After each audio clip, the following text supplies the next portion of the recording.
अस्सलाम वालेकुम। हमारा लेसन है rounding numbers to nearest 10 and 100 और उसमें हम सबसे पहले टॉपिक कवर करेंगे round off nearest 10। Round off nearest 10 में सबसे पहले आप लोगों को आपकी अगर याद हो आपने अर्ली क्लासेस में एक टर्म पढ़ी होगी काउंट्स इन टेंस और मल्टीपल्स ऑफ टेंस। वो क्या होते हैं? अगर मैं कहूँ मल्टीपल्स ऑफ 10 दोनों बात सेम है।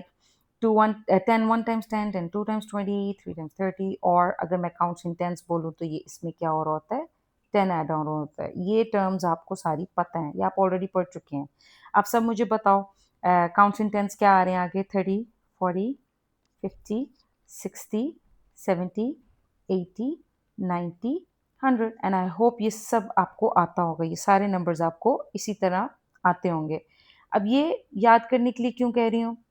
क्योंकि नियर राउंड ऑफ नियरेस्ट 10 में आपको यही फिगर्स आपने आंसर में देनी है, फाइंड आउट करनी है। ठीक है, मतलब चले देखते हैं। आपके पास है नंबर 46। ठीक है, 46। अब 2 मिनट के लिए सोचें कि 46 किन दो टेंस के बीच में है। ये मैंने ऑलरेडी लिखा हुआ है, 40 एंड 50। मीन्स अगर आपको मैं यहाँ पे एक टिप दूं कि ये देखिए टेंस प्लेस पे कौन है? 4, 40। हमेशा जो डिजिट है वो आपको फर्स्ट 10 बता देता है। ओके, और वो स्मॉलेस्ट 10 होता है। उसका स्टार्टिंग 10, ये 40 से स्टार्ट हुआ है और ये 40 के बाद क्या आएगा? 50। आपको यहाँ से सबसे पहले पता चल जाएगा कि ये कौन से दो टेंस के सेंटर में आ रहा है। ठीक है, ये जो मैंने ग्रीन लाइन बनाई है ये नंबर लाइन का सेंटर है, मीन्स 45। ओके, अब जो हमारा गिवन नंबर है वो ऑब्वियसली यहाँ बनता है 46। पे आप नंबर्स ऑफ जंप से फाइंड आउट कर सकते हैं कि ये किसके नियर है, 50 या 40 के। चलिए हम जंप्स करके देखते हैं। 1 2 3 4, ये 4 जंप्स अवे है 50 के। ओके, हम अब देखते हैं 40 से कितने जंप्स अवे है। 1 2 3 4 5 6, ये तो 6 जंप्स अवे है। तो आप मुझे बताओ ये किसके करीब बनता है? 50 के ना। तो हम क्या कहेंगे? द 46 का नियरेस्ट टर्न कौन है? 50। ठीक है, हम एक और एग्जाम्पल देखते हैं, 95। अगर आप जंप्स देखो 1 2 3 4 5, 1 2 3 4 5, आप तो कहोगे तो इक्वल जंप्स हैं। इधर आपने हमेशा याद रखना है कि अगर 5 या 5 से ग्रेटर नंबर्स होंगे, 5 6 7 8 9, तो आप राउंड कहाँ करोगे? आप जाओगे बिगर 10 की तरफ।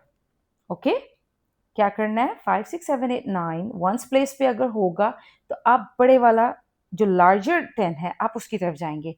और अगर 4 से स्मॉलर डिजिट्स कौन सी होती हैं? 4 3 2 1।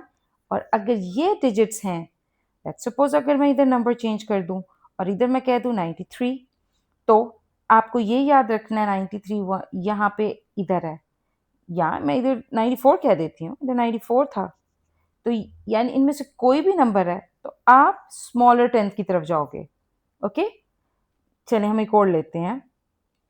अब मैं आपको कहूंगी हमने ये वाला नंबर लाइन पे नहीं करना। अब हमने जो थोड़े से रूल्स पढ़े हैं हम उसके साथ करते हैं। 28। सबसे पहले आपने फाइंड आउट करना है कौन से दो टेंस हैं। मैंने आपको टिप बताई है, ये जो 10 पे डिजिट है सबसे पहला इसका स्मॉलर 10 ये खुद होता है 20। और इसके बाद आपको पता है 20 के बाद कौन सा है काउंट्स इन टेंस और मल्टीपल ऑफ 10, वो 30 आता है। आपको दो टेंस मिल गए। अब आपने वंस प्लेस देखना है, वंस प्लेस पे कौन सा डिजिट है? 8। और हमने पढ़ा है 5 6 7 8 9 में से कोई भी डिजिट वन प्लेस पे होगा तो हम किधर जाएंगे? लार्जर 10 की तरफ। ओके, और इसी तरह 84। अब अगेन सबसे पहले आप क्या देखोगे? आपने सबसे पहले जो टू टेंस के सेंटर में आ रहा है आपने वो टू टेंस फाइंड करने हैं और मैंने आपको उसका वे बता दिया है, 80 एंड 90। अब वंस प्लेस पे देखिए कौन है? 4 स्मॉलर देन 5 है, आप किसकी तरफ जाओगे? 80। ठीक है, और अगर आपको ये नहीं समझ आए तो आप पहले नंबर लाइन पर प्रैक्टिस कर सकते हैं। नंबर लाइन के साथ आपको बहुत क्लियर हो जाता है, आपको जंप्स के साथ पता चल जाता है। और आपने 5 डिजिट से कंफ्यूज नहीं होना। 5 डिजिट भी हम जंप अप मीन्स हम लार्जर टेंस की तरफ जाएंगे। आई होप आपको ये टॉपिक समझ आ गया हो।